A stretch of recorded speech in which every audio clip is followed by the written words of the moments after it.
English translation. 651st Contact Tuesday, the 3rd of May 2016, 21:15 hours. You are on time, Ta, dear friend, but be welcome and greetings. The fact that I asked you to come at this time first was the reason, because I wanted to watch a show on RT television about the Hitler book Mein Kampf, which was banned after the last World War. Recently, this book can be released in Germany, printed again and put on sale. In my opinion, the whole program was not very informative and also banal, as is usually the case with such programs. Greetings to you too, Edward, my friend. I wonder why you were interested in this mission.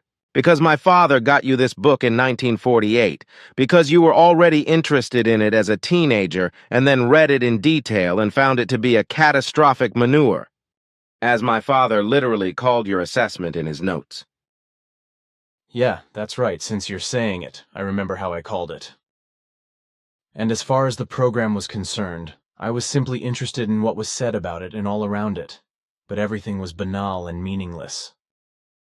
But it is true that your father Svath brought me the 1948 book of the 22nd edition in 1944, both books in one volume.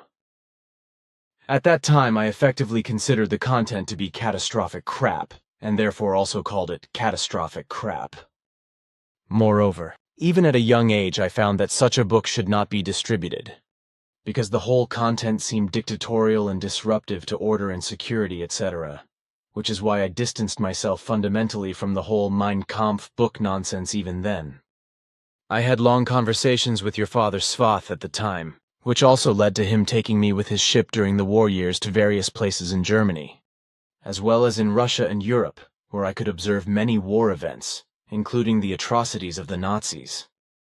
At first, despite your father's safety insurances, I often had concerns that the ship could be fired upon, but fears gradually subsided, and I became certain that we could not be seen due to the privacy screen. And if I now see the whole world situation from the point of view of the criminal, political and terrorist machinations of any kind, then I have to state that this book of imbecilities should continue to be banned. If today's neo-Nazi system and all other racist groups, parties and organizations around the world are considered, then since the last World War, the whole of the resulting terrorism has become much worse than it was during the Nazi era in terms of fanatical xenophobia, racial hatred, and religious hatred.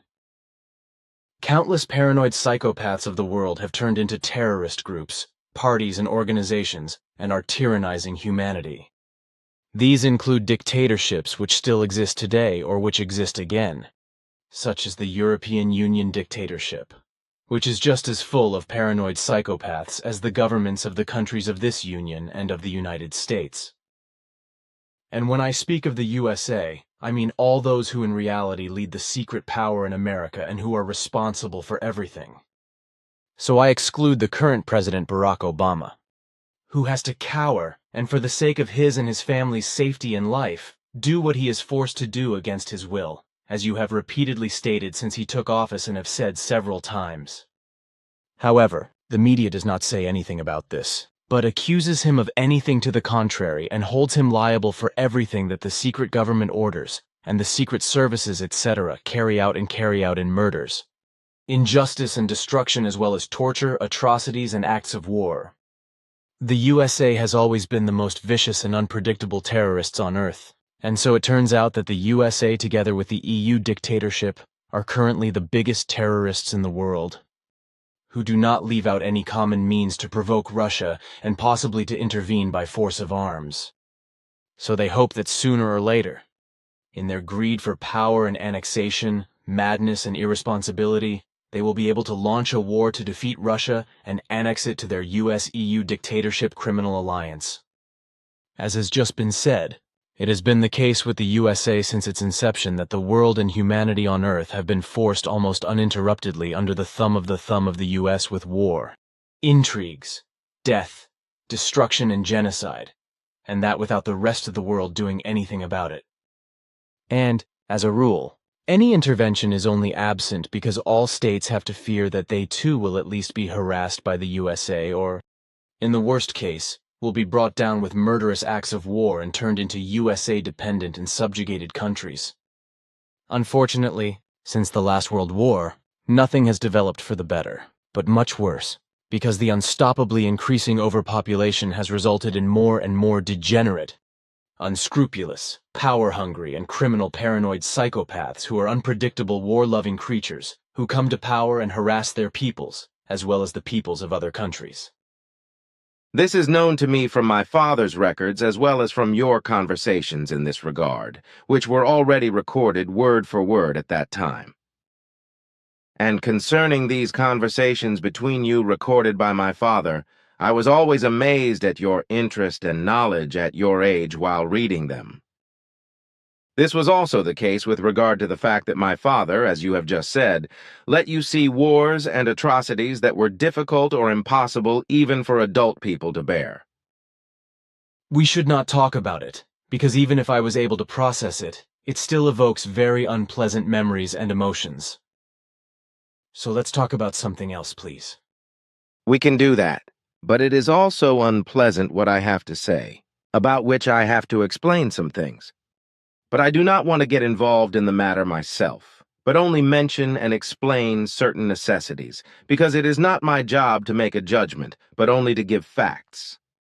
So it has to be made clear that what Quetzal already explained to you on the 3rd of January, 1982 regarding our foresight, namely that false and slanderous, accusing and misleading allegations with false justifications for leaving the Figu will be made public, is to be made clear, whereby the truthful reasons for this, however, are based on the impossibility of being able to bring the Dominion into the Figu.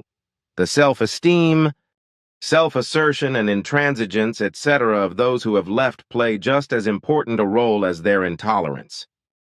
The lies and slander are directed against the Figu leadership style, as well as against the behavior of the Figu members and especially against you, whereby the slanderers want to give the impression with self-raising in the form of unjustified and not themselves, or only in a small part accomplished achievement appropriations, that only they would have made possible the center and mission construction, as well as the production of the book and teaching material, etc. The lie is also spread that the interpersonal relations among the group members are inadequate and precarious, which, however, according to our observations and findings, is truthfully not true, but only true for those who have left the group. These have also become word-breaking against their own statements, because according to our General Assembly records, they have generously stated that they will not take any action against the Figu and its members after their resignation. In this respect, however, with their false, factually distorting attacks and accusations on the internet, they are now doing the opposite and spreading lies and slander against the Figu, all its members, and thus also you, overflowing in self-adulation. However, you are not to react to this publicly, but to hide yourselves in silence, because with what the former members concerned announce of themselves with their lying and slanderous accusations and stupid scribbles, they put themselves with their inability to remain with the truth, because they do not become aware of it, at the pillory of shame themselves. And with regard to the stupid writings, which I judge to be unjustified, childishly stupid accusations, I also include the accusation pamphlets known to me, which were supposed to be letters of dismissal, but which only corresponded to diatribes. These resigned ones inflict great damage worldwide by their untrue, unthinking internet publications because they expose themselves as lying and slanderous, but also as arrogant, dishonest, maliciously condemning, and word-breaking, whereby they also reveal which real, unteachable, bad, and autocratic as well as dishonest and revengeful sense they are. I also recognize in their actions a psychotic behavior of the form that they all struggle for their self-understanding and doubt themselves, whereby one person is threateningly, even desperate in the foreground. All, however, are not able to think beyond themselves, following that they lose themselves in themselves. But as far as everyone's concerned, if they persist for a long time in their wrong thoughts, feelings, and behaviors, they can find neither support nor comfort in their unacknowledged unhappiness and dissatisfaction in life. They are all unable to share their thoughts or feelings with another person, so they cannot stand themselves and become depressed, as has been the case with two people for a long time. But the whole thing also leads to the fact that the flight forward is seized, and that in manic form as well. Consequently, uncontrollable life crises occur, in which man loses his limits and the perceptions become stubborn, wrong, incorrect, and untruthful, which leads, for example, as in the matter mentioned, to false open accusations, but also to lies and slander, because the perception takes place unrealistically, and the given facts cannot be judged realistically either. This condition corresponds to psychosis. The loss of reality can also be understood as a protective mechanism when, for example, contradictions between the inner and outer world can no longer be easily balanced out, making it impossible to endure thoughts and feelings or fulfill expectations. Necessary decisions become impossible, and upcoming developments are completely blocked.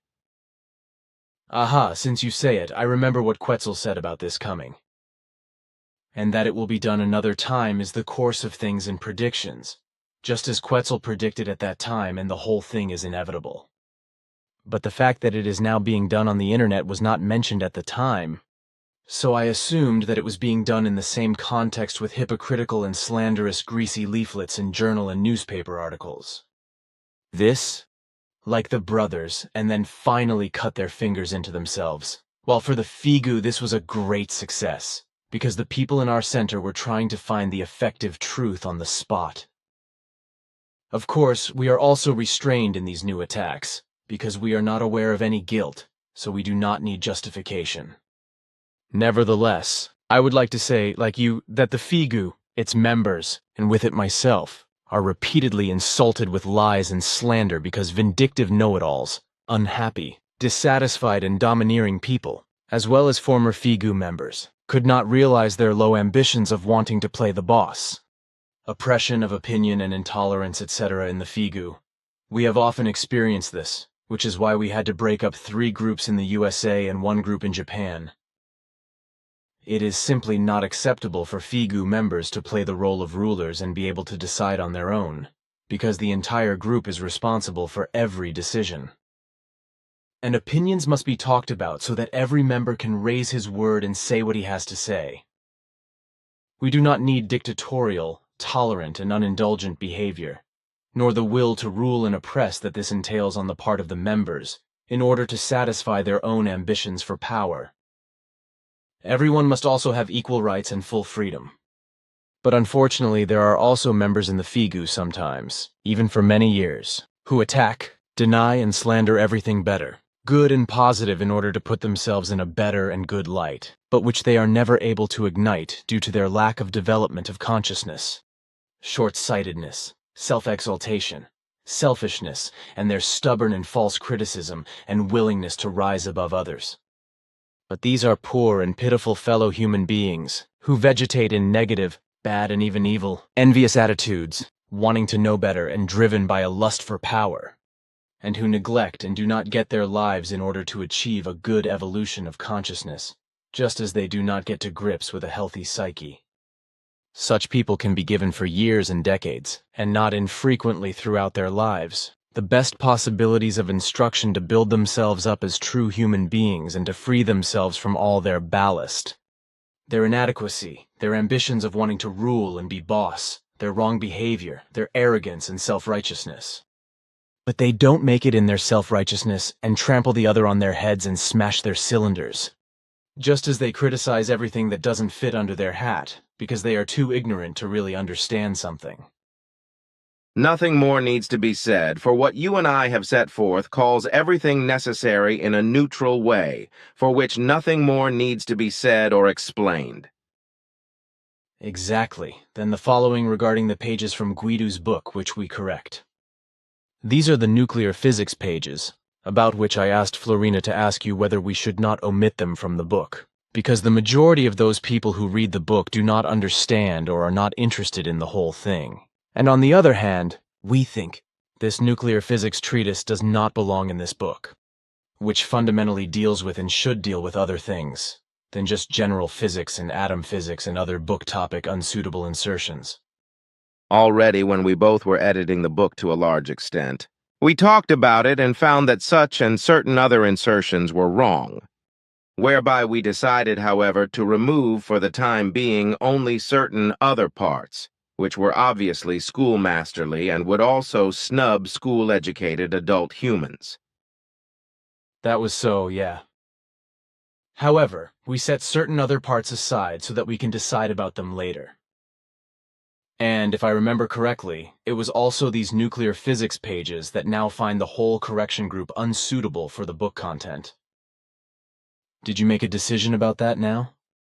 Yes, and I believe that we must refrain from doing so and remove the whole issue of nuclear physics from the book, because, as I have thought through and assessed the matter, a lack of interest and a snub would also appear in the future readership, as would all the schoolmasterly topics and passages that we removed from the book early on. It will therefore be necessary for you to clarify what is necessary in the book and to remove the superfluous material. Well, and thank you, then that's clear and settled. Then something else. Florina has copied the following bulletin reader's question from Mr. Utzinger and my answer, and sent it to you so that you can study it and form an opinion on it. And because you also asked me some time ago if I could write something about the same topic for your interest, for whatever reason, I tried to answer the reader's question and your wish to go into the matter in more detail and to present the whole thing from my personal point of view as an answer. Of course, I was not able to explain the whole of my statements and remarks in 2 or 3 sentences only, so that everything took little more than 7 pages, for which I now want to know whether my efforts are detailed and clear enough for you, or whether I should elaborate further on the written and thus supplement it with other aspects. Reader's question. I was made aware of your telephone number by an acquaintance who told me a lot about you in a completely different way than I have read about you in general magazines. There is so much said about you, as there is about Switzerland, especially among my colleagues, when I talk about you in Switzerland. That is why I take the liberty now of calling you and asking your personal opinion on various things. You cannot trust all public media, because they are only out to tell lies and keep what's real from the readers. So I want to hear your opinion on my following questions, as well as how you generally behave about the views, opinions and civic duties, beliefs of the people, religions, and races, as well as generally about the army, authorities, police, and government in Switzerland. I am also interested in your opinion on the so-called direct democracy of Switzerland, which is sometimes heard on television, as well as how you assess the democracy of the other states and their various forms of government, of which there are about 4 or 5 different systems in our world. And how do the people of Switzerland behave with regard to government and legislation, etc.? What do you think of the European Union and of Switzerland's form of government? And I am also interested in whether you can tell me how it works and how Swiss politicians conduct their debates. H. Utzinger, Germany. Reply firstly, it must be explained that there are more than just 4 or 5 forms of government on Mother Earth or in earthly states, or a considerable number of systems of government, to which I will answer in more detail later, as well as in relation to the democracy of Switzerland and other states. Firstly, I would like to say the following regarding my view, opinion and behavior regarding your questions regarding the views, opinions, beliefs, races of people and religions. Basically, I am tolerant and accept uncritically which opinion a person has, which religious community, religion, sect, ideology, and which people, which skin color, which social status, and which gender a person belongs to. For me, it is only important that man leads a righteous life, and that his actions, deeds, and behavior are in accordance with it. It goes without saying that it is also important for me that man lives according to the creational natural laws and recommendations and treats his fellow human beings, nature and its fauna and flora in righteousness, and also lives in honesty, honor, freedom, peace, harmony, and dignity. So it is also far away from me to condemn people for any reasons. Therefore, I judge only their good or bad, that is to say, positive or negative thoughts, actions, ideas, deeds, and behaviors, and either accept or reject them, and openly stand by my opinion without ifs or buts. What citizens' duties and their observance and fulfillment in the good and in the right, as well as in the bad and in the bad, are, which the citizens of a country have to classify themselves inevitably, whether they want to or not, that cannot be judged by me, because only the citizens of the country concerned can do this. And this is because in the state structures concerned, people are subject to laws, ordinances, and regulations, etc., whose many differences I do not know, and which I cannot judge either. In addition, the individual states are controlled and governed or misgoverned in different political ways. Even today, autocracies, dictatorships, monarchies and republics and various other state systems prevail, in which not infrequently anti-human laws, ordinances, and regulations, etc. prevail, such as the death penalty and torture. And what exists on Earth today regarding the so-called forms of government is partly directly catastrophic, whereby the ordinary citizen has no idea of what is fundamentally behind these systems of government. Exactly this fact caused me to investigate which forms of government and systems of government predominate in earthly countries and states.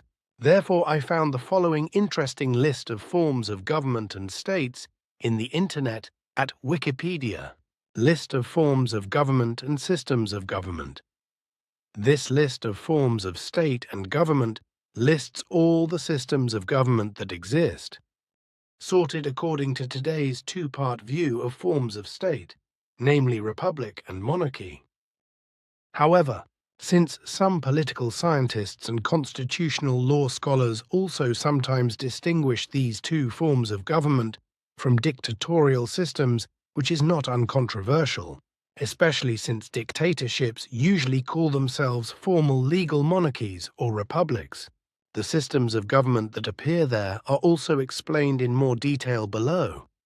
Monarchy, monarchies, the great lordship of the one, denote an autocracy, or nowadays more aptly a form of state, in which a monarch is the sovereign. The executive power is basically concentrated in one person at the top. Until the 19th century, the monarch exercised the sole power of the state, cf. Monarchic principle. Today, it is not necessarily centralized, which is determined either by succession or by election for life according to traditional rights. A monarch is in office for life or until he voluntarily resigns, but in some states he can also be legally deprived of his office or forced to resign. Variants of the form of government monarchy. Hereditary monarchy. A hereditary monarchy is a monarchy in which the succession to the throne is taken by the descendants of the monarch. Elective monarchy. The monarch is not determined by succession, but by an election. In the following, the possible government systems occurring in monarchies without the dictatorial autocratic systems are listed. Government systems in monarchies. Absolute monarchy. The monarch has unlimited power. The illegitimate, degenerate special form is the tyranny C section on dictatorship. Constitutional monarchy. The power of the monarch is more or less impaired by a constitution. He cannot rule absolutely. Parliamentary monarchy. Quasi-democratic monarchy, since the monarch has exclusively representative tasks. Estates monarchy. Division of the people into several unequally powerful estates. Feudal rule and strong monarchy cf. Middle Ages feudalism. Republic. The Republic Lat. Public affair stands first and foremost for the common good or for the sovereignty of the people. Since the French Revolution, it has been regarded as a counterpart to the monarchy, as a form of government oriented towards the common good. It often goes hand in hand with democracy, but does not have to. The Roman Republic, for example, was not democratic. Parliamentary monarchies are democratic, but not republics. Variants of the state form republic, not always mutually exclusive. Aristocratic republic, form of corporate state rule with predominance of the nobility noble republic, also within the framework of a Senate as Senate aristocracy or with bourgeois patrician predominance. City aristocracy or clerical priesthood priest aristocracy. To be distinguished from this are the labor aristocracy according to Marx et al. And the money aristocracy. Autonomous constituent republic. Autonomous republic which, however, under international law belongs to another, that is to say, a federal republic. Particularly autonomous special form of the Union Republic. Federal Republic, Federal Republic, federation of several partly sovereign member states. Jamahiriya, Jamahiriya, direct democratic Islamic Republic of the People's Masses. It was invented and first implemented by Muammar al-Gaddafi in Libya. Islamic Republic, term for states that are partly governed according to Islamic principles, theocracy, on the basis of the Quran. Constitutional Republic, term for republics whose state coercive power is limited by a constitution, and therefore offers citizens security and protection. This type of republic can be found in almost every democracy today. Rzeczpospolita, Polish Common Cause, Polish-Lithuanian aristocratic republics, was, however, de facto electoral monarchy with pronounced aristocratic participation. Subsidiary republic, informal term for republics which were built according to the model of another, historically mainly according to the model of France or Great Britain. Union Republic, constituent republic, term for autonomous constituent, republics in a larger group e.g. federal state. People's Republic, dictatorial, self-designation, mostly for one-party systems, see there, in which a communist party governs autocratically. One-party system, dictatorial rule by a party, often found in real socialist or fascist countries.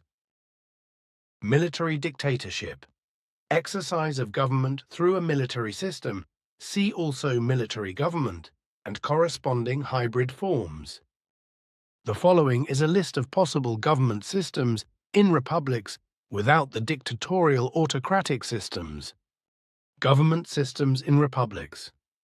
Parliamentary system of government. The offices of head of state and head of government are separate, and the government is always dependent on the trust of Parliament. Presidential system of government. Presidential republic. A republic in which the president is both head of state and head of government, and is elected by quasi-direct popular vote. Semi-presidential system of government, originally term for the political system of France during the Fifth Republic, today also applied to other systems. Mixed type of parliamentary and presidential system. System of parliamentary executive power, republic in which the president is both head of state and head of government, but is elected by Parliament and depends on its trust. Council republic. Rule is exercised over councils directly elected by the people. Directorial system. Republic in which a directorate holds the power of government. Dictatorship. The dictatorship, Latin prescribe, command, is a political system that is usually counted among the forms of rule, but can also be understood as a form of state. Originally, a Roman dictator was a commanding officer, legitimized with special powers over all temporary areas in times of need. In a dictatorship, a single dictator or a small group rules without free elections. Modern dictators, unlike monarchs, come to power not through inheritance or election, but illegitimately by overthrowing a legitimate form of government. For this reason, formal de jure republics or monarchies can also be run dictatorially. Variants of dictatorship. The exercise of power can be either authoritarian or totalitarian.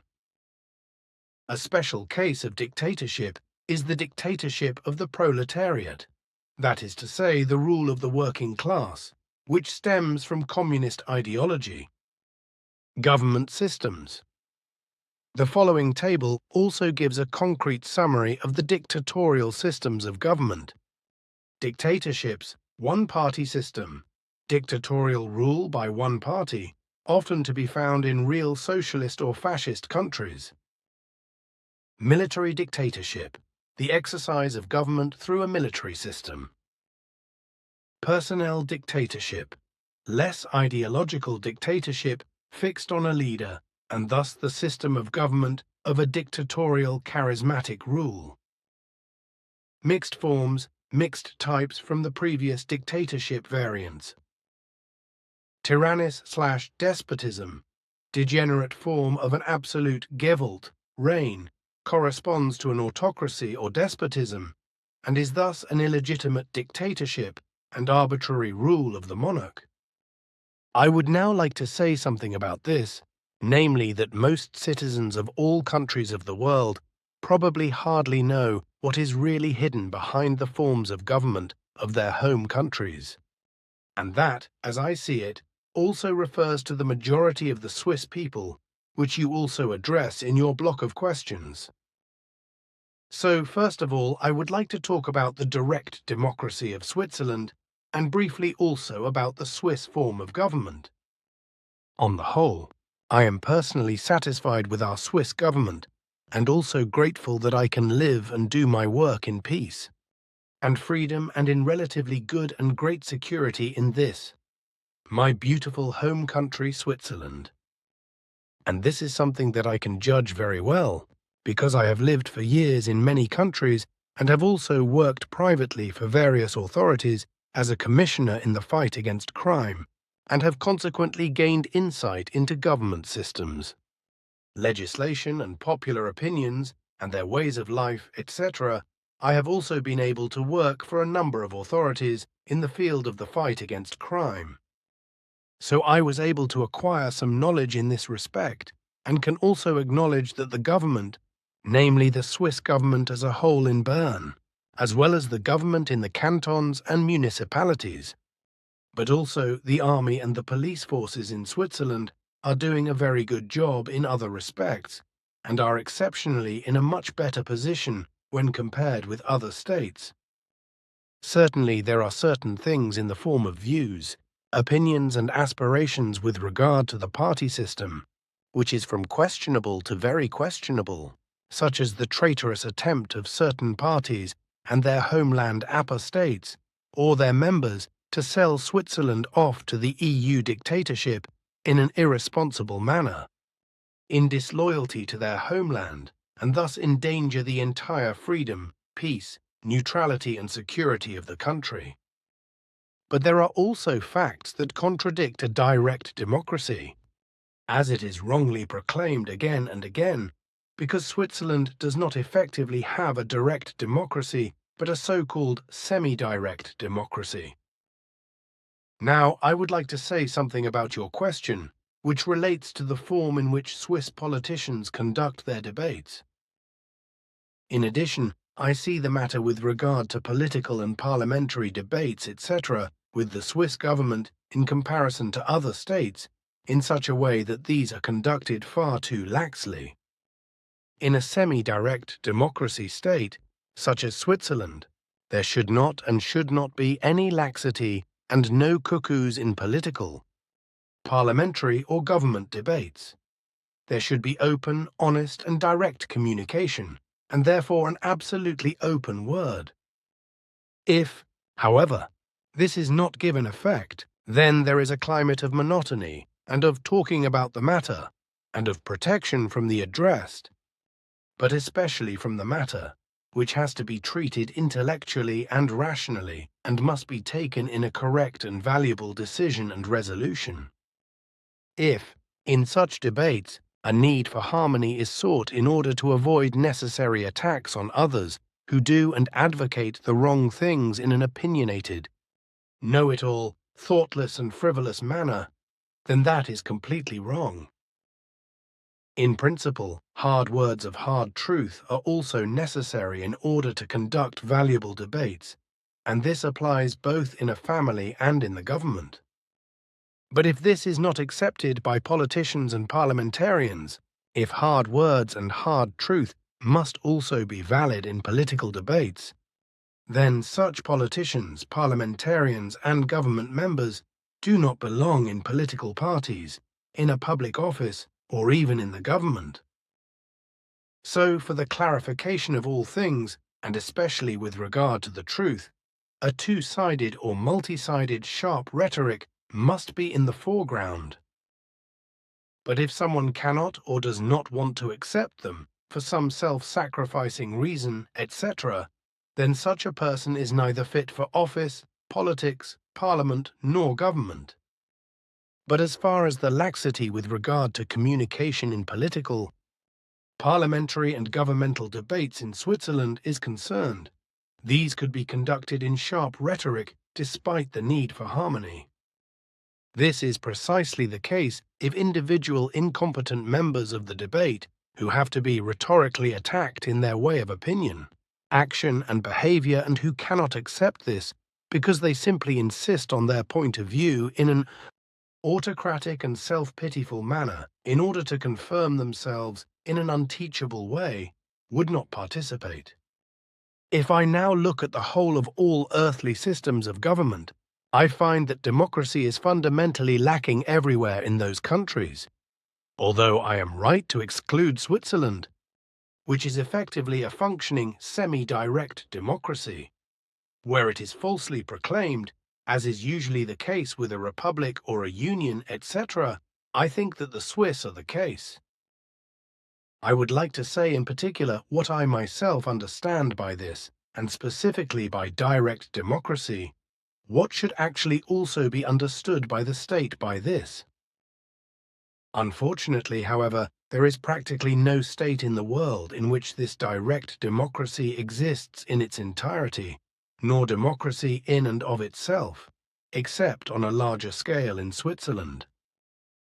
So even Switzerland cannot be said to correspond to a pure and thus a direct democracy, as it should be understood in principle, but is not handled in a direct way. Unfortunately, this is also the case in my home country, Switzerland, because here too there is only partial democracy, with a party system that often has a ridiculous effect on certain party members, with their stupid hostility towards other parties and their relatives, especially among those who want to force Switzerland under the yoke of the European Union, which through its creation has developed into an effective union dictatorship, which, without the official knowledge of the EU dictatorship peoples, kills people or people in accordance with the Charter of Fundamental Rights of the European Union. Reintroduce the death penalty in riots. This is probably because the EU dictators openly visibly early on reckoned that in their union, dictatorship turmoil would be inevitable over time and can only be prevented or contained by violence and the death penalty. What can now be said about Switzerland? Although the Swiss people and the existence of the country, with its government in Bern and with the cantonal and municipal governments in general, are well provided with the federal constitution as well as with legislation, etc. Unfortunately, one cannot speak of a direct democracy, as is so often erroneously proclaimed. For a direct democracy would have to be such that in any case, and absolutely comprehensively in all political, military, social, group economical, governmental and national or state and people important matters, etc., only the people or the citizens would have to decide. This, however, is not the case in Switzerland either, because one or the other is determined by the pure forces of government, as a rule by federal, national and state voting procedures, as well as by official ordinances, etc., and is negotiated and decided over the head of the people, as is the case in the most blatant case, for example on the line, which take place outside a certain part of the will of the people in Brussels with the despotic EU dictatorship. Although Switzerland's political system is such that officially the people are the supreme political authority of the state, and consequently Switzerland's political system is shaped by this principle, according to which the Swiss can express their opinion at the federal level. In the canton and in the municipality, this is unfortunately not the case with certain things. In cooperation with its various parties, the people can also raise various concerns, motions and questions, etc. for a vote, and also effectively vote on them, as can their representatives in the municipal and cantonal governments, as well as in the National Council and in the Council of States in the federal parliament. The federal councils themselves, however, may not be elected by the people, but only by the United Federal Assembly, which contradicts, among other things, the direct democracy, even if a referendum justifies the election of the Federal Council by the United Federal Assembly. The Federal Council, French Conseil Fédéral, Italian Consiglio Federale, Rhaeto-Romanic Council Federal, or the Federal Council as a whole, is the actual and indisputable federal government of the Swiss Confederation in accordance with Art. 174 of the Federal Constitution, which rules as the supreme executive and executive authority of the Swiss Confederation. The male members are called Bundesrat, the female Bundesratin, and popularly also Landesvater and Landesmutter. If it is necessary for linguistic reasons, the Federal Council is also called the Bundesrat as a whole, as a result of the distinction made by the individual members between the authority itself and the people. This is regarded as a collegial authority according to Art. 177 para. 1. Federal Constitution, which is a huge difference to all other governments of other so-called democratic states. The Federal Council of Switzerland consists of 7 members who have equal rights in each of their Federal Council activities. The members of the Bundesrat are, as I said, elected by the United Federal Assembly for a fixed term of 4 years. In Switzerland, the members of the Federal Council form the supreme power of the national government. They are regulated by legal provisions in the Federal Constitution and in the Parliamentary Act, as well as by informal agreements on the allocation of seats, such as the so-called magic formula practiced from 1959 to 2003, which must actually be understood as concordance in principle, because concordance democracy prevails in Switzerland. Concordance is understood to mean the will to involve as many different social groups, minorities and parties as possible in a decision-making process, and to determine them by consensus or agreement. This concordance is taken into account by Parliament in the composition of the Federal Council. It should also be said that this has become a tradition in Switzerland over decades, from which the so-called magic formula was formed in 1959. According to this formula, the 3 parties with the most voters, SP, FDP and CVP, 2 each and the 4th strongest, SVP, could claim a seat in the Federal Council. This composition remained unchanged until 2003. Then a seat changed from the CVP to the SVP because it had become the party with the most voters. The new composition of the 2-2-2-1 formula was partially declared as a new spell formula or simply as a spell formula, which to my knowledge lasted until 2008. In the overall renewal elections of the Federal Council, A distinction must be made between these and the replacement elections for filling vacancies. Vacancy, in Latin vacantia, being free, being empty.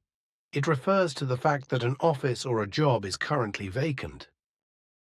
A general election of the Federal Council takes place every 4 years, in the first session after the general elections of the National Council, with all 7 Federal Council seats being allocated. If a vacancy arises because a member of the Federal Council resigns or dies during the term of office, a successor is elected separately. However, this member of the Federal Council only holds office until the next general election of the Federal Council. It should also be noted that each year the United Federal Assembly nominates a member of the Federal Council for the presidency of the Confederation, just as the Vice President of the Confederation is appointed for the coming year. How the whole procedure takes place in Switzerland and how the system works can also be read on the internet at Wikipedia as follows: Billy, corrected, to elect a federal councillor. The United Federal Assembly meets on the day of the election in the National Council Hall, chaired by the President of the National Council or deputized for by the Presidency of the Council of States. The male and female national councillors, large chamber of the Parliament of the Swiss Confederation, with 200 members, sit in their usual seats, while the 46 seats for the councils of states are located at the back of the wall. After the opening of the session, in the event of resignation, a laudation by the President of the National Council and a brief address by the resigning member of the government will follow. After that, the chairman of the parties represented in Parliament usually step up to the lectern and announce the election recommendation of their respective party. Further requests to speak also by the candidates are possible. Then the election begins.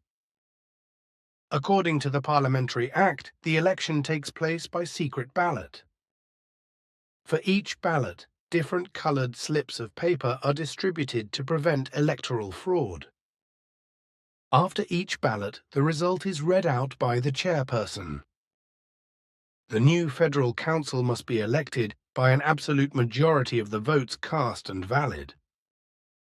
From the second ballot onwards, candidates with less than 10 votes shall be eliminated, and from the third ballot onwards, the candidate with the lowest number of votes shall be eliminated. If a candidate is elected, he or she is asked by the chairman whether the election is to be accepted.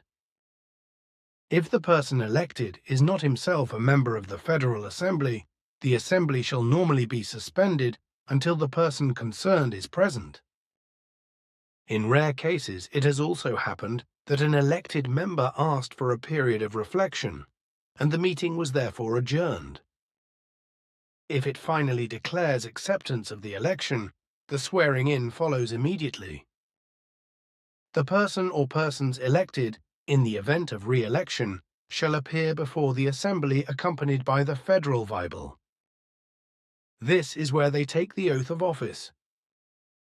They are then officially called Herr Bundesrat or Frau Bundesratin. 3 levels. Switzerland's policy takes place at 3 levels. The Confederation, cantons, and municipalities can each decide autonomously on certain tasks. The principle of subsidiarity applies. The upper level should only do what the lower level cannot do itself. Direct democracy in no other country can citizens vote on more issues than in Switzerland. The people are the sovereign of the country, that is to say, the highest political authority.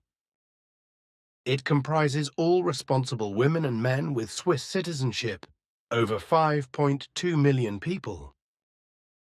Political parties.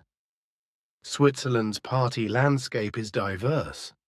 Some parties are represented at federal level. Others only exist in the communes or cantons. The parties in Switzerland are mostly associations that finance themselves mainly through membership fees and donations. three powers of state Switzerland is structured according to the principle of the separation of powers. State power is divided into three independent areas: the legislature legislation, the executive execution, and the judiciary jurisdiction. Parliament legislative, government executive, courts judicial, co-determination rights.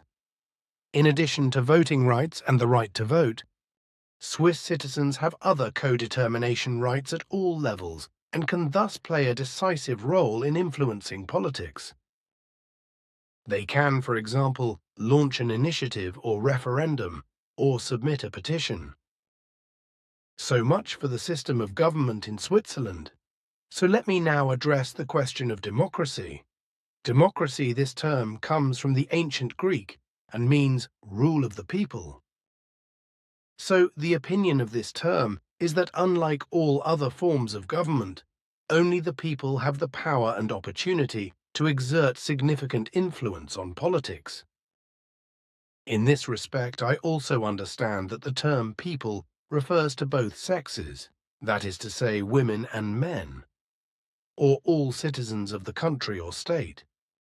Furthermore, the democracy of my understanding is the only form of state in which rules laid down once by the people apply absolutely to all citizens and thus also to officials, military, police, and government persons, etc., including those persons who are responsible for drawing up, exercising, and choosing the laws, commandments, rules, ordinances, and regulations, etc.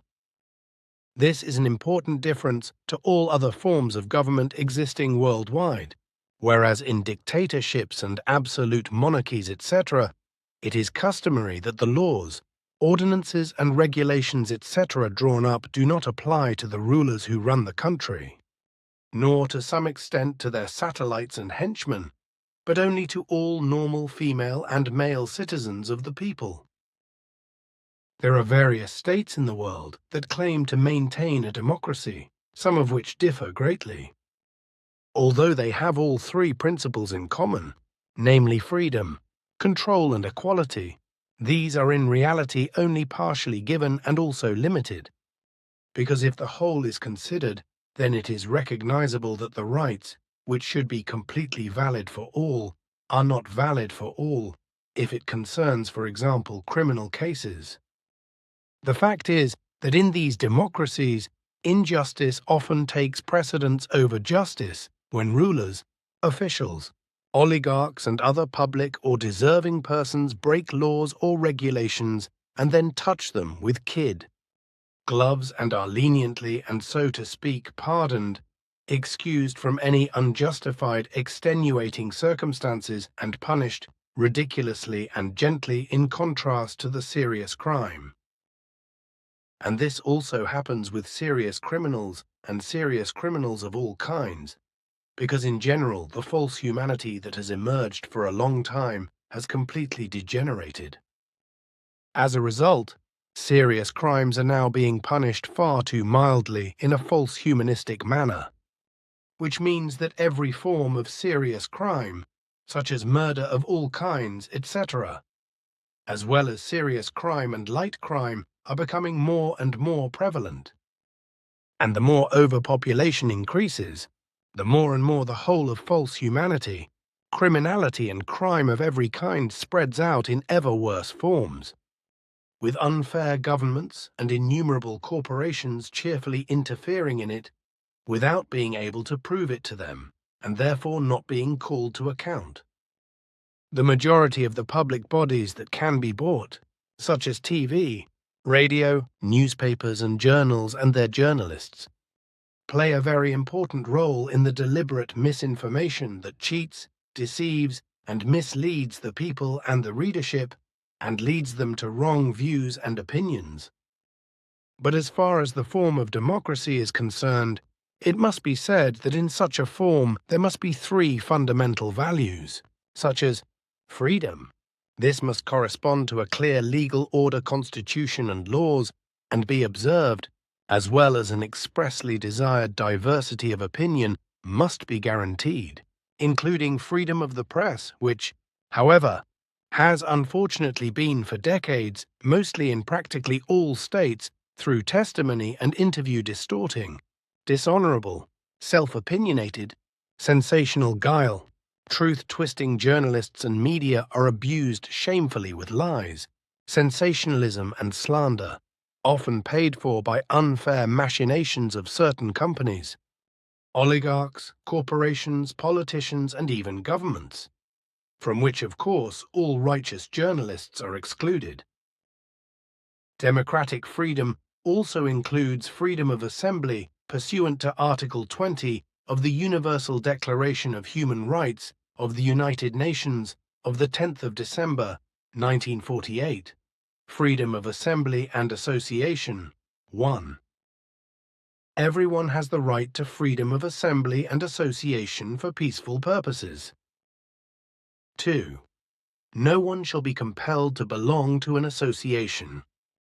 As well as freedom of opinion under Article 19, Freedom of Opinion and Information, Universal Declaration of Human Rights of the United Nations, the 10th of December 1948.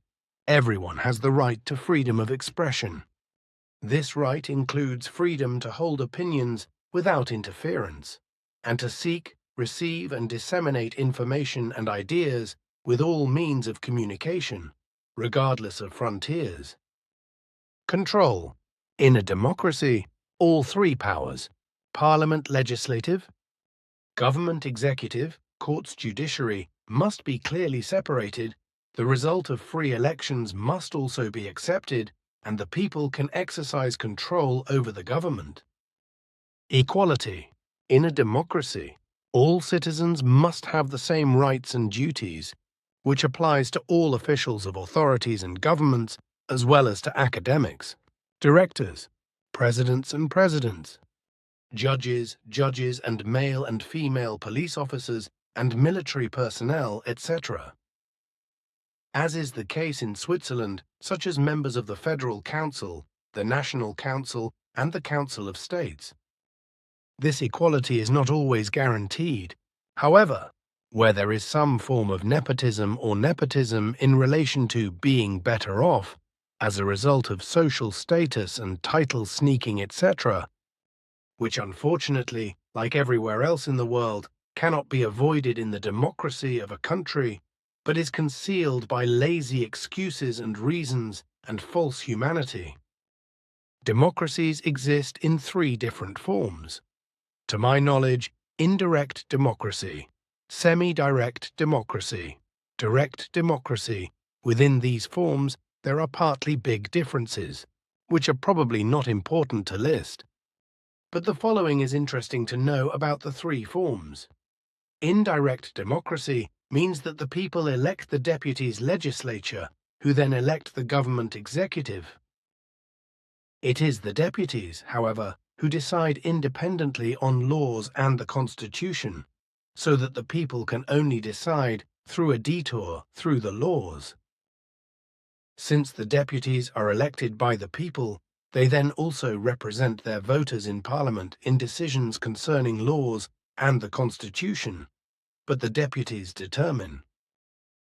Semi-direct democracy means that the people elect the deputies' legislature, who in turn elect the government executive. Both the legislature and the executive have the power to influence laws and the Constitution. The people of Switzerland, for example, elect the legislature, the Parliament, in the form of the National Council and the Council of States. These two councils represent their voters and their concerns in legislation, and elect the Federal Council or the executive for the people. But the people can also directly determine laws as well as vote on constitutional amendments, whereby this is possible through initiatives and referendums. So Switzerland is a semi-direct democracy. Direct democracy means that it does not actually exist in its pure form in any other country, apart from two Swiss cantons, Glarus and Appenzell-Innerrhoden, which largely exercise direct democracy through their form of rural municipality, whereby the people directly elect the deputies and members of the government and decide on laws and the constitution. The cantonal parliaments prepare only the votes and have only an advisory function. Addendum, Wikipedia, Declaration for Nepotism, Latin nepos, nephew, and ism.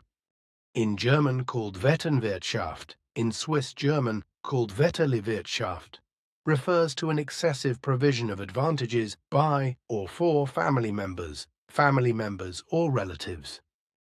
Examples of this preference are the granting of abnormally favorable contractual conditions to relatives or the failure to carry out necessary checks on relatives at the expense of an institution or company in which a family member holds a managerial position. In Swabian, one speaks of nepotism if it is not family members but other persons who are the beneficiaries of the advantage created. One also speaks of favoritism, see also clientele policy. In the Bavarian-speaking area, regardless of a family association, it is called special economy spezi or Spezial equal sign Bayer. Friend, in Austria, friendship economy. In the Rhineland, one speaks of the clique. Shift can also be a form of nepotism. The term cousin is hardly used anymore today. Used to be called cousins. Nepotism means that someone in an influential position provides relatives, sometimes acquaintances or friends, with good posts. This means that a person is not placed in a certain position because of his or her abilities, but because of the relationship or friendship. Cronyism is also called nepotism. The Latin word nepote means nephew or relative in German. In earlier times, nepotism was widespread. Some rulers appointed relatives to high offices and expected that they would be grateful to them for this and would put their concerns into practice. This, I think, is probably the most necessary and important thing that has been said and explains. With regard to your block of questions, and therefore also your speech and answer, what took some time for all the speeches and should also be enough? Billy. How you have explained the whole thing is detailed enough. So I think that further explanations are not necessary, but make everything understandable and also clarify the mentioned things from your point of view. Thank you. It's an honor to be of service to you. But may I ask you what you think of the behavior and actions of the Turkish dictator Erdogan?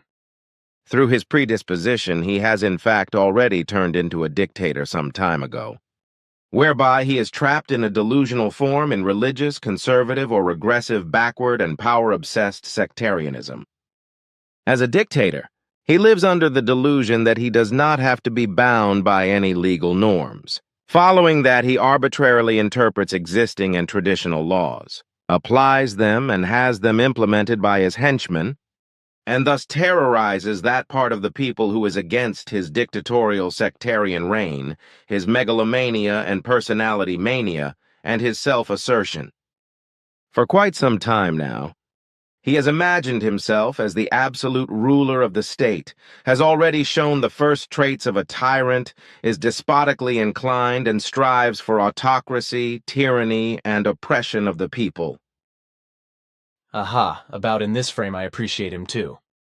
When I think of Hitler, Stalin, and all the other dictators who ever ruled over the peoples of Earth and murdered millions and millions of people and drove them into misery and need, precisely in their greed for power and paranoid psychopathy, then I am horrified.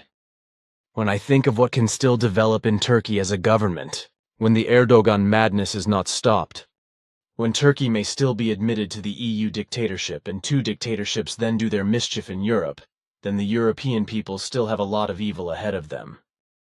What Erdogan is doing is, in my view, an evil dictatorial regime from which nothing good can be expected. And as a result, the machinations concerning the refugee arrangements that were made between the dictator and the German chancellor, who was not realistic and naive, as well as the EU dictatorship, are already now giving rise to problems that call everything into question. That was to be expected. But something else. What do you think about my opinion that in my understanding terrorists and terrorist-like and tortuous military are not soldiers, but murderous, violent, and war criminals, who must also be treated as such and sent into lifelong exile? Normal soldiers are usually fighters recruited by the state, who are under oath and classified in the Geneva Conventions or Conventions of 1949, which until today existing.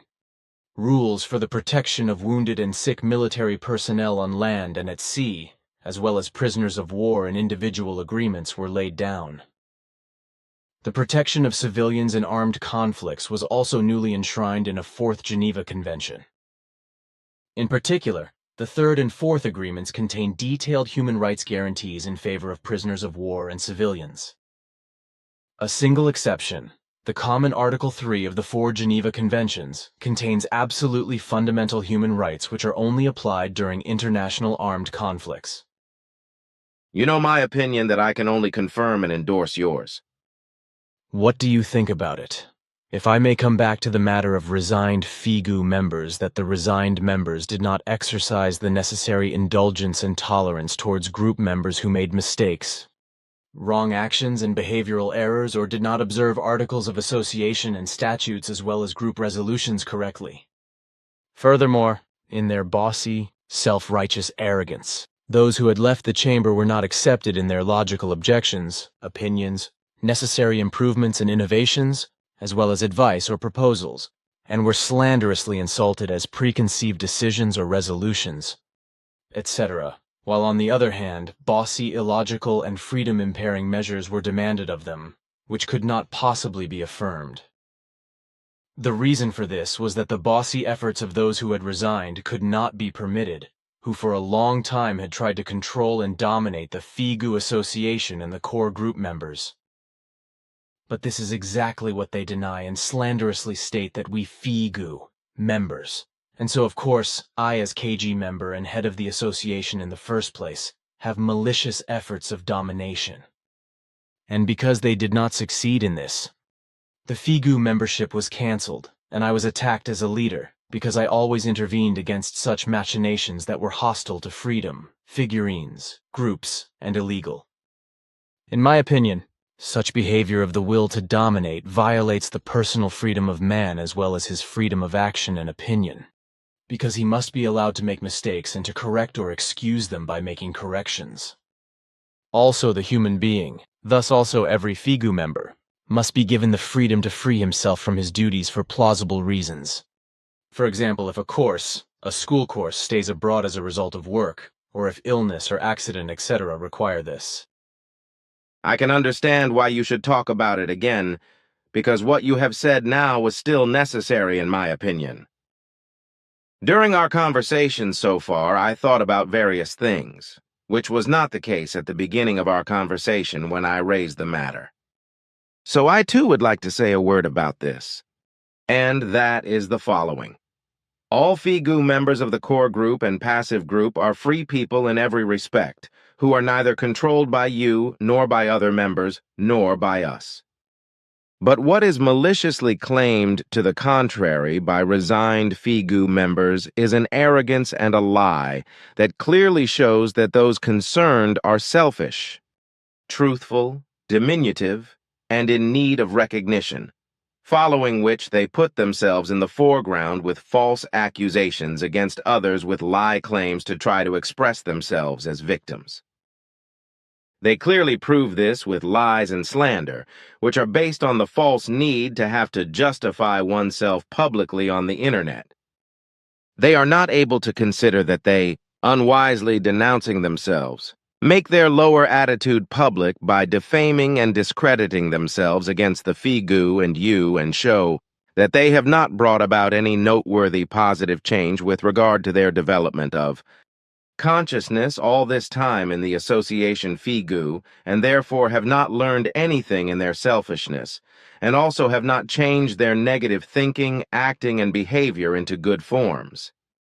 So they are also not aware that in their striving for self-righteousness, their selfishness and their mastery and self-opinionateness, they do not understand that it is up to free people to make mistakes, to violate rules and regulations in order to correct the mistakes and possibly to be reprimanded for the violations, so that they learn from them.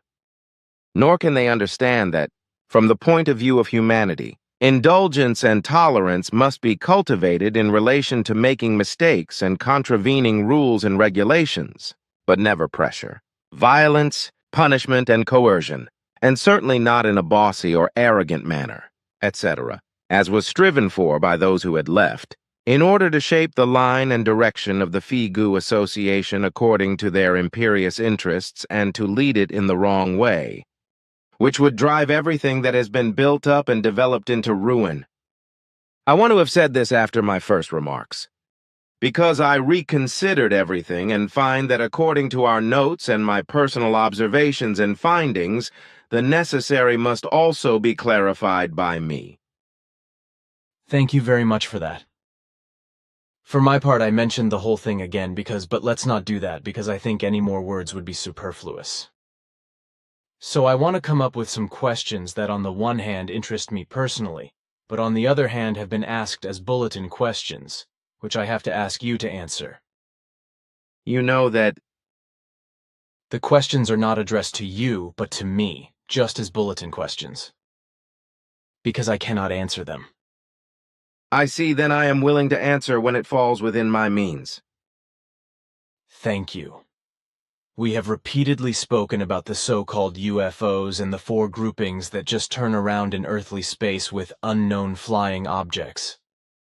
And to these four groupings belongs also the group of the Earth Future Ones, which are however actually two groupings in themselves, as you already told me at the beginning of our contacts with private conversations.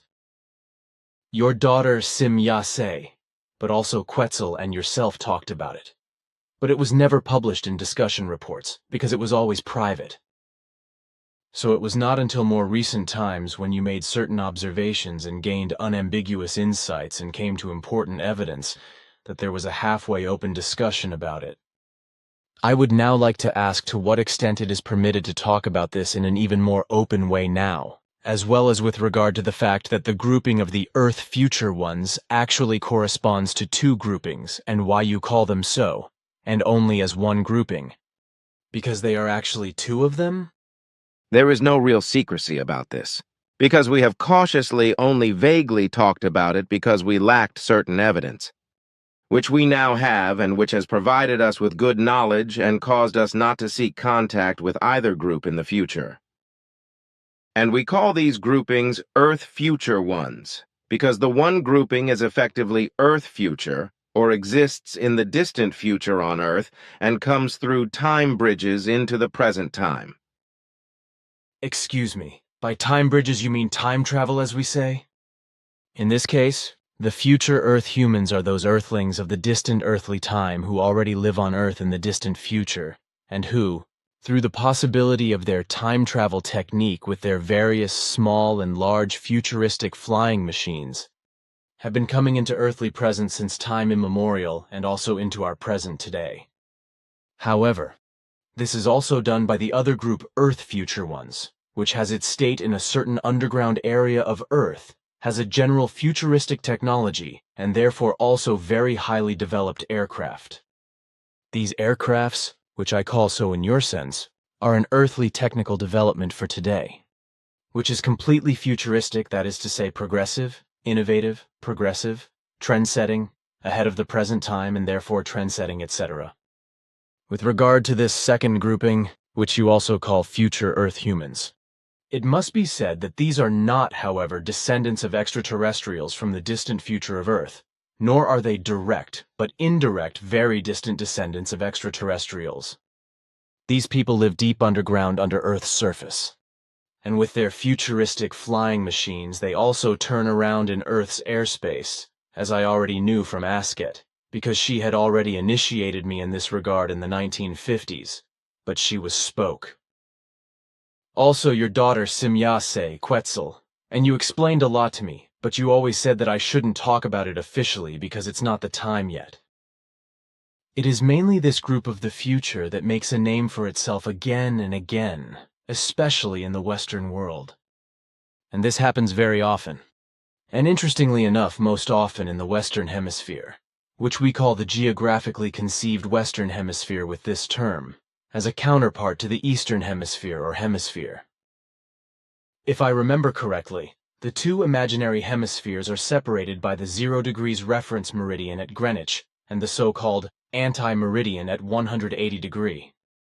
Accordingly, the areas west of London, West Africa, and the entire regions of North and South America, Patagonia, Greenland, and Canada belong to the Western Hemisphere, where most sightings of various small and large and even gigantic UFOs or futuristic flying objects of the inner terrestrials appear. Especially the UFO appearances in Arizona, in Belgium, and in England, which were probably traced back to these Earth future ones, caused a huge sensation in the worldwide media. I would be interested to know why these Earth future ones are so frequent in the Western Hemisphere and still are today, because in the Eastern Hemisphere such futuristic aircraft or UFOs are observed less often. That is to say, in the majority of Europe, Asia, Australia, New Zealand, and Oceania, which are counted to the Eastern Hemisphere. It should also be said that, according to the so-called Monroe Doctrine of 1823, the Western Hemisphere is often equated with the New World or with America and the neighboring island states or politically delimited by the member states of NATO. What you say is correct. And the reason why the interterrestrial and also earthly future Earth future ones operate especially in the Western Hemisphere is to be justified with this, about which, however, silence is required. But why? This is the question. Do you call these inhabitants of Earth also Earth future ones, of whom we have already spoken before and whom, with a few exceptions, you have always named only in this way without giving an explanation? That is simply not clear to me, nor is it clear to me why you have never said anything more specific about it or defined the term exactly. The reason for our name Earth Future Ones is based on the fact that the entire technology of the inhabitants of Earth's interior state corresponds to a future earthly technology, which will only find its beginning in the near future and also will only become reality in the distant future.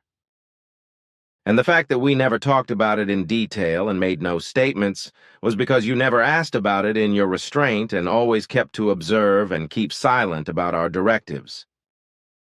We greatly appreciated that, and besides, you have never been driven by curiosity in a way that could have embarrassed us about our directives.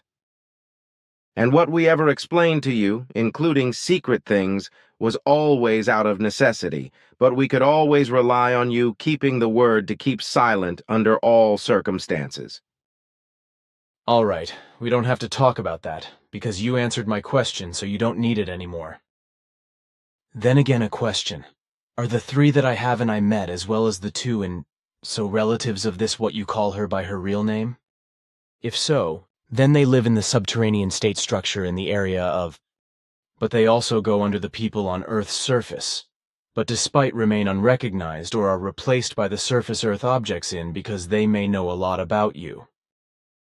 That is also true, but there is a duty of secrecy about it, because our directives do not allow us to officially divulge our findings, because it would inevitably result in warlike and conquering actions. This would be the case if predictably and inevitably certain power-hungry statesmen of certain countries, with their military forces and secret services, etc., were to break into the underground state structure in order to protect the far-reaching futuristic technology of the to get your hands on it.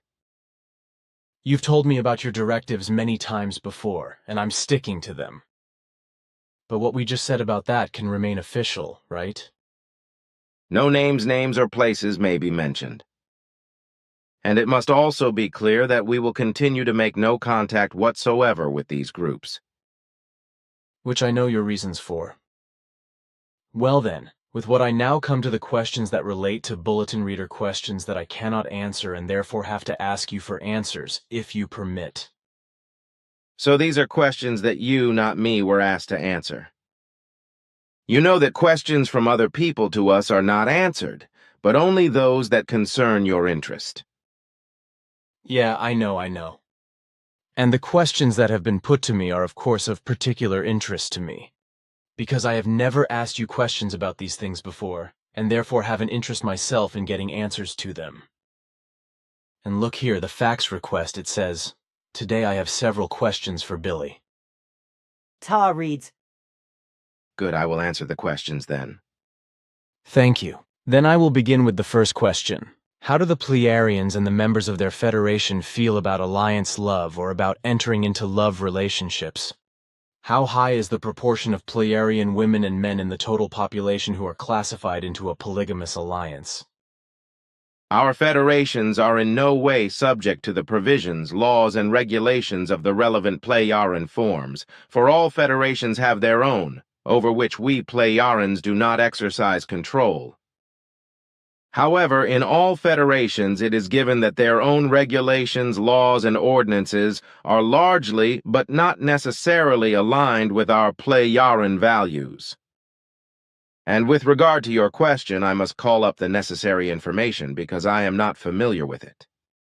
You have to be patient a little bit. Yes, here, there are the necessary statistically administratively registered records of polygamous, monogamous, and free alliances and alliances. The number of women and men out of the total population of registered polygamous alliances is not known to me personally. But only the last statistics, which were evaluated according to earthly time 2 Earth years ago, and resulted in a result of such alliances of 62% according to the total population. The rule with you is 1 to 3 or a man to 3 women, but more rarely also 1 to 4. But what about monogamous alliances? Lack of alliances or being single or alone and unregistered or free alliances, as you say, which are called wild marriage by us? Can you please also name the dates in this regard? Of course. Monogamous alliances are listed here according to statistics with 5%. Non-alignment with 7%, and free alliances with 26% of the total population, whereby here also in this respect, no numerical data are given. That'll do, thank you. The next question is, in spite of the high level of consciousness and self-control of the Pleiadian, are there still problems with jealousy, claims to possessions, and comparable emotions between partners who have united in an alliance love? Unfortunately, such unworthiness can also appear with our Pleiadian peoples, but in extremely few cases such unworthiness results, which are usually regulated without exception peacefully in the end, and whereby the misconstrued in this way end their alliance for reasons of reason and remain from now on usually unaligned. Good and patented regulation, I think.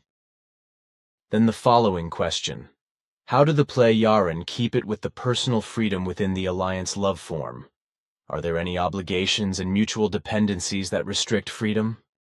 Every form of alliance contains obligations for all persons of both sexes who are in alliances, which must be clarified and adhered to jointly in the alliance partnerships between the performers of the alliances. Personal freedom must not be negatively affected in any way, but must be preserved and exercised. So, in the case of alliances of all forms, the necessary obligations must also be discussed and complied with in mutuality, with no dependencies whatsoever being allowed to appear, which could restrict freedom, because, as I explained, personal freedom must never be negatively affected. Personal freedom inevitably excludes degenerations of any kind that could question, damage, or dissolve the alliance, and consequently degenerating incidents in alliances are extremely rare. This should also be the case here on Earth. But the opposite is the case, because on the one hand, women are still today treated as second goods and as underpaid working animals, but many are also exploited, abused, and raped by dog flots.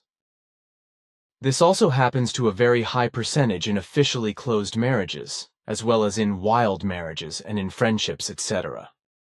Many women are exploited, humiliated, abused, beaten and psychologically completely destroyed by their husband or boyfriend, etc. out of a false love of thought and feeling. Without their resistance as a result of their dependence, fear, and false love or out of bondage, and without being humbly vegged like beaten dogs and letting all evil pass over them. But I have other questions, like these. How do the Pleiadian women and men practice everyday life in a polygamous alliance? Does the man live alternately with a woman with whom he may have children, or do all of them live together in a polygamous alliance of united partners in a house or in a common dwelling? In this respect, there are various forms depending on the agreements between the husband and his wives. Thus, both polygamous alliance communities in a single dwelling may be possible, as well as polygamous alliances in separate dwellings in one place or in different places for each woman and her children can be maintained. This depends on the agreements of the allies. Then that's clear too. Then the following question. Who takes care of the upbringing of the children in a polygamous alliance? Of course, the education of children is without exception the task of the biological mother and father. Sure, can't and shouldn't be any different, I guess. Then this question. Do Plejaren women practice same-sex love or sexuality among themselves? This is not the rule, but it can be absolutely possible, which is also the case for rights, if certain women have corresponding bisexual predispositions. You regard male homosexuality and female lesbianism as natural normal, as you once said, and consequently there are also homosexual and lesbian alliances, which can also result in monogamous and polygamous alliances of female-male form. That's right, too. Then there was this question. It was once said that a couple should get to know each other better over a certain period of time in the Plejaren, before an alliance is formed, and then it is examined whether the two people really should fit together and form an alliance. How exactly do the Plejaren and their spiritual leaders determine whether two people fit together so well that they can enter into an alliance love? Such exams are absolutely voluntary, but are nevertheless conditional on registration and are recommended and offered by the spirit leadership and used and conducted by the allies of all kinds. For more than 3,000 years, no case has been known that an alliance would have been formed without these prior checks, which also applies to the free alliances. In this way, false alliances are so extremely rare that they are not recorded statistically.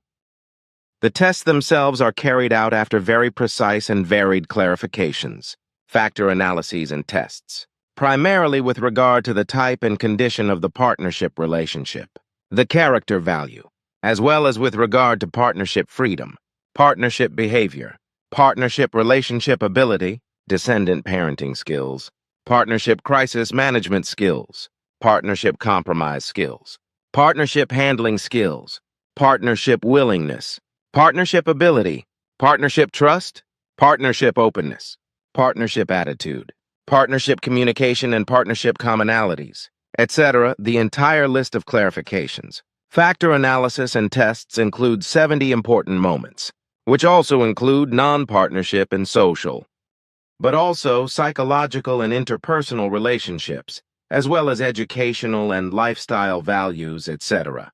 All of which, however, would have to be enumerated. Note in Jhana. Exam takes 3 to 6 days depending on the time. The above should suffice. Thank you very much for that, and it's also very interesting. It also answers the last question I was asked about how Earthlings should proceed if they want to form an alliance. All I can say about this is that the people of Earth should test themselves in about the same or similar way in all the things you have mentioned and act accordingly. And with regard to jealousy and all other evils, etc., which appear among Earthlings in a marriage, in dealing with fellow human beings and in general in life, I can only recommend to study the spiritual doctrine, to implement it effectively in every respect and to live it. But here, Ptah, are these questions you should please read. In this respect, I do not yet know the dates. However, as far as the question here is concerned that a wrongly elected ruler should be removed from office, brought to justice and replaced by rational and responsible action. First and foremost, the irresponsible and unrealistically naive German Chancellor Angela Merkel, who is fundamentally responsible for creating the refugee masses through her criminal welcoming culture, hits the nail on the head. But this also includes all their equally wrongly decisive, madly acting, power-obsessed, and irresponsible supporters and followers. Secondly, only effective, humane, but strict, thoroughgoing. Unyielding and possibly even rigid measures could be necessary to curb the flow of refugees, which would, however, have to be implemented in accordance with the possibilities of each individual state. However, all the measures to be taken must not only be aimed at real and false refugees, but also at individual traffickers and gangs of traffickers who must be approached in a particularly radical and intransigent manner. They would have to be held to account in a hard way, and their criminal work would have to be stopped and made impossible for them. Not by inadequate border guards, but only by well-trained special military, police, and security forces. Well meant, but hard done. In my opinion, the world community should finally become reality, stand together and act. But so far it consists only of big and empty words of power-hungry power holders. And instead of finally bringing about such a community in a peaceful way, the state leaders dictatorially hate and rush against other countries or their own country, with the USA and EU dictatorship at the forefront of this. And they are doing this especially against Russia, in order to sooner or later, in their greed for war and power, to start a war, possibly the Fourth World War, and to be able to bring Russia and its friendly states under their thumb. So the EU dictatorship in particular and the USA, which has been a terrorist state for centuries, have fanned the fire of war and terror all over the world, which has led to the emergence of new world terrorist organizations, many of which are sectarian, such as the Islamist sectarian Al-Qaeda, the Islamist State, Boko Haram, and so on. And because no action is taken against these terrorist organizations in a decisively useful, intransigent and correct way, and these terrorist organizations are not dissolved and not destroyed, they can continue to bring much misery and suffering about the world and mankind. But that is also only a bare calculation of those criminal statesmen, smeared with millions, who thereby contribute to the preservation and constant stimulation of the arms industry, whereby arms corporations earn billions and the arms industry states and their governments can make billions of taxes. These are also reasons for the fact that no effective world community can be established. Consequently, no world community multinational peacekeeping force can be created, which could intervene immediately and relentlessly in every country in which warlike and terrorist actions take place, in order to end all burgeoning or existing acts of war and terror and to pacify the country, as well as to ensure that a healthy economy and sufficient work, as well as peace, freedom, and prosperity for the populations could come about. All in all, however, as a result of false humanism, everything is wrong, crooked and wrong in this respect, as well as in relation to the fight against all the terrorist organizations worldwide, as well as against the actual criminal organizations and racist organizations. And this happens simply because it is not radically, but only unseriously, laxly, and half-heartedly, that people take action against it and consequently do not take the right action, but only act leniently, falsely humanistically, and softly. But the majority of earthly mankind is worrying more and more in every respect, consequently exploitation, wars, terrorism, criminality, racism, sectarianism, and crime. Digitalism also contributes to this, through which people atrophy because they are digitally ill or digital manic and addicted to digitalitis, and are therefore no longer capable of genuine and true interpersonal relationships and effective face-to-face communication. Today, the digital world determines the life of the majority of earthly mankind, because for it the acute current reality and its truth can no longer be grasped. The fact is that for countless people, reality is already something strange and incomprehensible that they can no longer even perceive, let alone understand. In this state, people are already functionally limited with regard to the thought-feel-psych-consciousness world, and in my opinion, with regard to ratio, they are somehow already limited or stricken and no longer fully addressable. Countless children, adolescents, and adults are addicts to digitization who completely isolate themselves from their fellow human beings, nature, society, and the environment as a whole. This consequence of digitization, which has taken the majority of society by storm, is the consequence of the so-called digital revolution, which began at the end of the 20th century. From then on, a rapid technological change in favor of computers and the internet occurred, which became so socially relevant that this digital revolution led to a radical upheaval in terms of a kind of digitalism communication between people. And this has happened to the detriment of the personal relationships of man to man, following which hardly any more personal conversations from face to face and thus from eye to eye take place. Consequently, people become more and more alienated from each other. The digital revolution has definitely overrun humanity, and that is not a good thing because of the unreasonableness of human beings. They cannot use digital technology sensibly, and therefore cannot control it, so they are controlled by it in their pathological digitalitis. So there are signs of a mania where there is usually a decrease in digitalitis urge and increased digitalitis activity, as well as an elevated digitalitis mood.